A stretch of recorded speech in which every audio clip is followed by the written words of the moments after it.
En esta sesión vamos a ver cuáles son los aspectos políticos del antiguo régimen, qué eran la Ilustración y cuáles fueron las ideas que propusieron los ilustrados.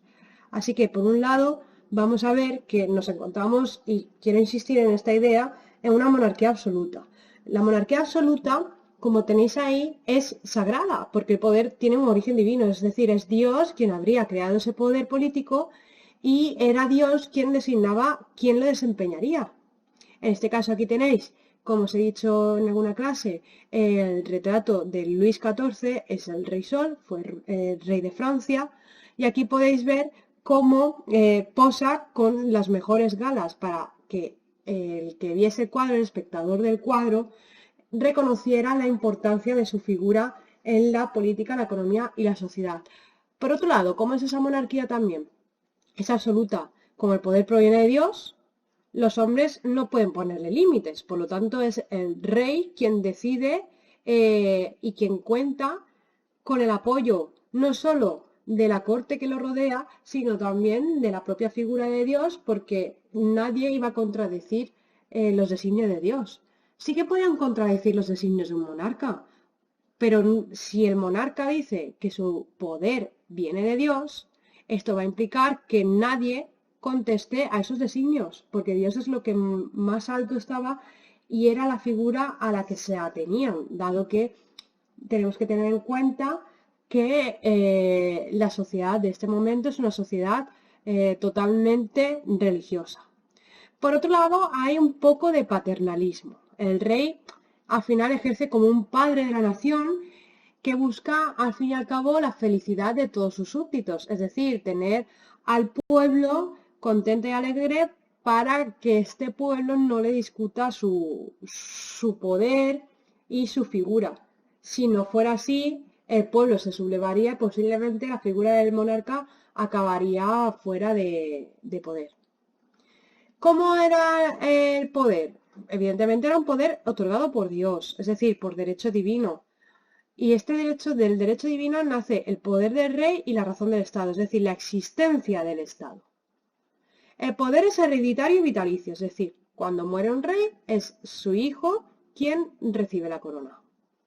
Administra de forma centralizada, es decir, hay una capital y desde esa capital organiza todo el Estado.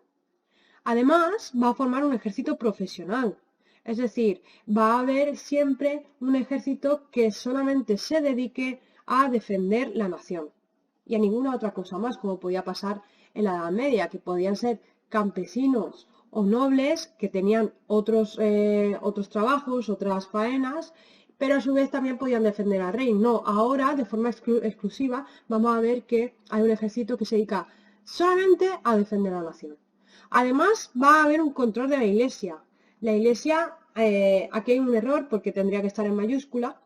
La Iglesia como institución va a estar subordinada a los designios del rey, porque hay que pensar de nuevo que el poder venía del monarca a través de Dios. ¿Vale? Y hay un control sobre la nobleza, claro. ¿Por qué? Porque tendría que evitar que esta nobleza se sublevara y que se hicieran con las riendas del poder. De esta forma, vamos a ver la aparición a finales del siglo XVIII de un movimiento intelectual que se llama la Ilustración. Este movimiento intelectual, de alguna forma, cuestiona un poco, o bastante, dependiendo de la persona, las bases sobre las que se consolidaba este antiguo régimen. Es decir, de alguna forma deseaban una nueva forma de organización. ¿Podría ser una monarquía? Sí, claro que sí, pero quizás no este tipo de monarquía absoluta como os he explicado. Por eso, de este movimiento intelectual nace otro movimiento monárquico que se llama despotismo ilustrado. ¿Qué es el despotismo ilustrado? Es la influencia que ejerce este movimiento intelectual, la ilustración, que ahora veremos de qué se trata, y esa influencia se va a ver reflejada en las políticas que hace el rey. De aquí a que el monarca absoluto, como tenéis ahí, pasa a ser un déspota ilustrado. ¿Por qué? Porque asume las ideas de los ilustrados, porque influyen de forma directamente en su capacidad de gobernar, porque hay que tener en cuenta que el rey no va a renunciar a su autoridad, simplemente que va a intentar llevar a cabo algunas reformas para que esos súbditos, como os he dicho antes, hallen o encuentren la felicidad. ¿Dónde se han visto monarquías ilustradas? Principalmente en países como Rusia, España, Austria, Prusia o incluso Suecia. ¿Cómo va a repercutir? Mirad, esas ideas ilustradas van a tener su reflejo de nuevo en la racionalización de la administración. ¿Qué quiere decir eso? La administración es más racional en el sentido de que trabaja con más cabeza. No trabaja al tuntún, no trabaja de forma liberal.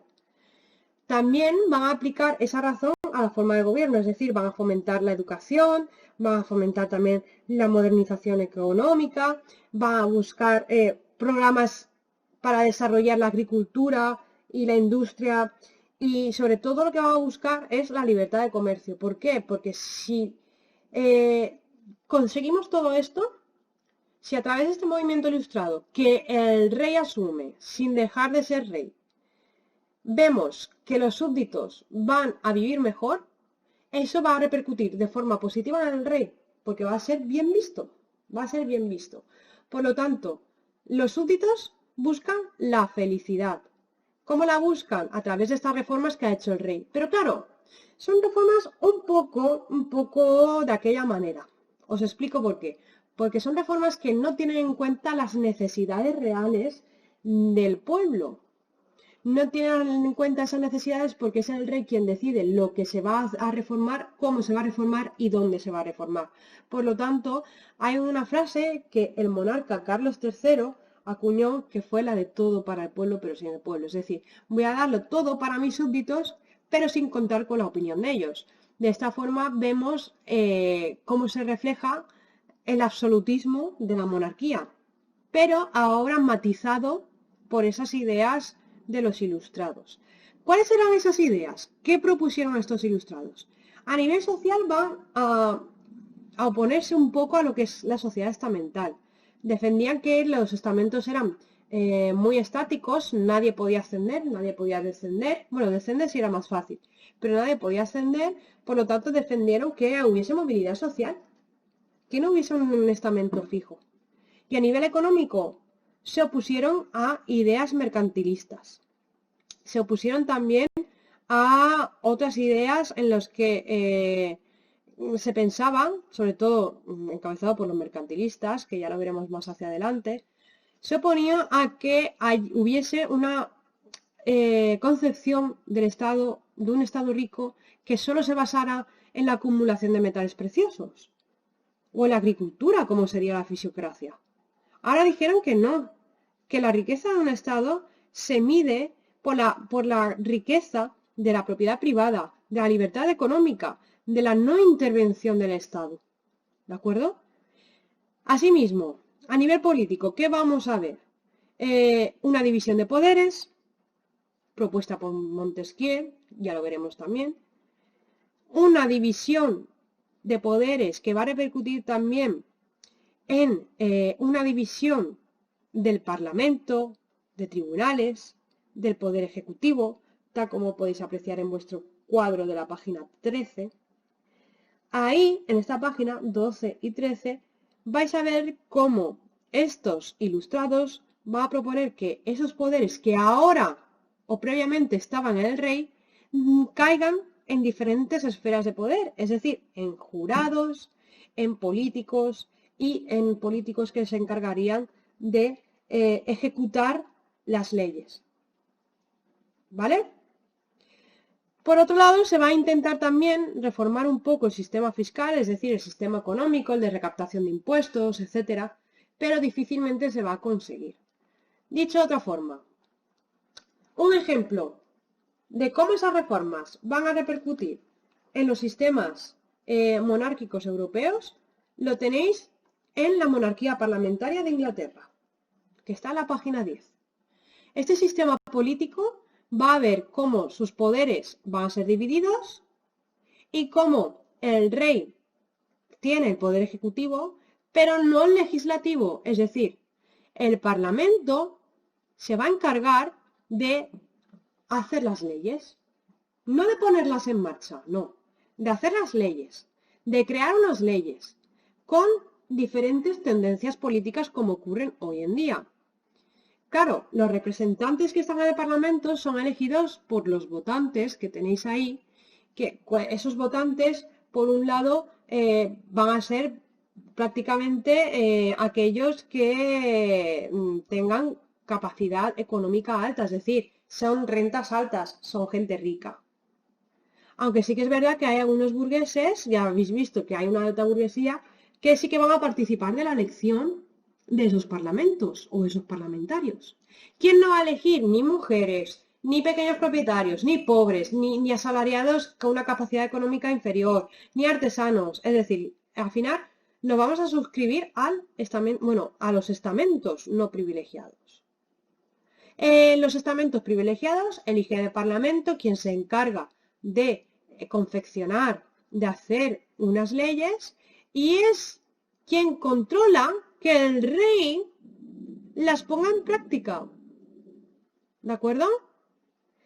El rey va a nombrar al Parlamento, va a reconocer el Parlamento, pero no va a elegir quién va a estar en el Parlamento, porque van a ser las capas altas o bienestantes o las que tienen pasta. Va a ser el rey quien aplique esas leyes. Pero, ojo, el Parlamento ahora va a vigilar que el rey las cumpla, cosa que antes no existía. Aquí podemos estar hablando de una incipiente o de casi una democracia, pero aún no estamos en condiciones de hablar de democracia total. Así que vamos a esperar un poco para ver cómo evolucionan esas ideas. Por lo tanto, ¿qué tenemos en Europa del siglo XVIII?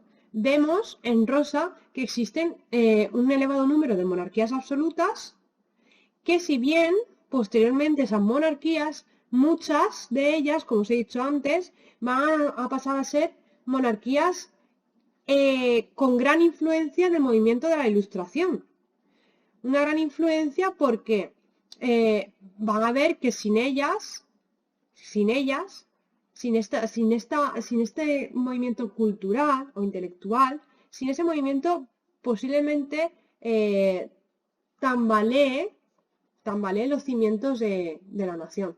Pero claro, siguen siendo monarquías absolutas. Sí que es verdad que los únicos países que forman el Reino Unido son los que van a tener una monarquía más limitada. ¿Limitada por qué? Porque el Parlamento es quien se encarga de vigilar de que el rey cumpla las leyes. Antes no.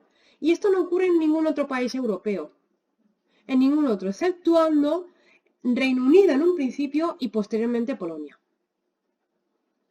Dicho de otra forma, vais a ver aquí y vais a comparar, es una actividad que vamos a corregir posteriormente en clase, vais a comparar los conceptos que tenéis aquí y ver cómo era una monarquía absoluta y una monarquía parlamentaria. Saber diferenciarlas es básico para entender el antiguo régimen y lo que viene posteriormente. Y ya, si queréis más información de lo que era la Ilustración, lo tenéis en la página 14 y 15. Pero resumiendo, fue un movimiento intelectual que de alguna forma propició una gran alfabetización, no tanta como se quería, pero una gran alfabetización entre masas que antes no eran alfabetas, y propone un progreso de la ciencia y de las técnicas. Pues, por ejemplo, en este momento vamos a ver que se inventa la máquina de vapor.